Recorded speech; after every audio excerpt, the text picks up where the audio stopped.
came over to Shirley's house in the middle of the night with a ukulele. He was playing this beautiful chord change, and I was like, what's that? I don't remember exactly what she said, but it was like, is that a real instrument? And I was like, yeah, it's a real instrument. You know, a lot of people write it off as a toy. I had written some lyrics that night at the bar I was working at.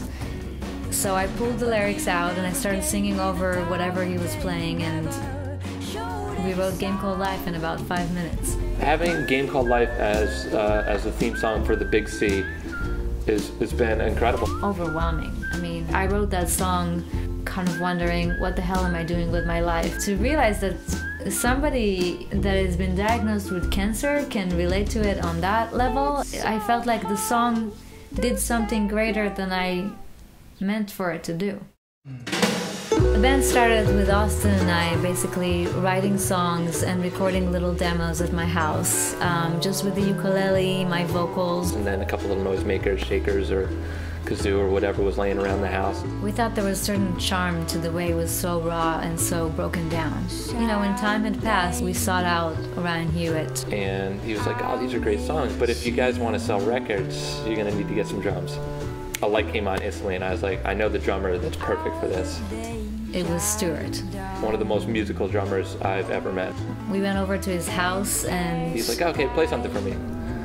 So we played a song and he's like, just kind of sat there, didn't say much. And then he's like, hold on. And he ran his house, started grabbing stuff, knocking stuff around, sounded like throwing pots and pans down the hall or something. When I heard the ukulele being played, I thought, well, what can I play not to overpower that? Drums could crush a ukulele pretty quickly, but I found some old drums that have calfskin heads on them. They're not plastic, they have a warmer sound to them for Shirley to float a vocal over top of.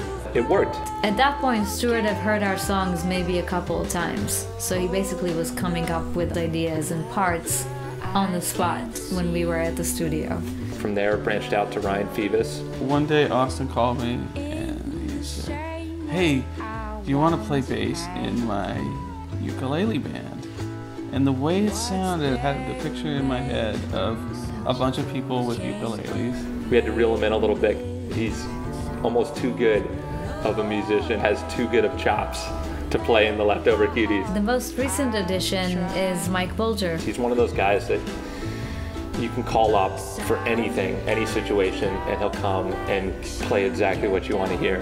He was basically the missing piece, you know. Once he got into the band, I think we all really felt like we finally have a full sound.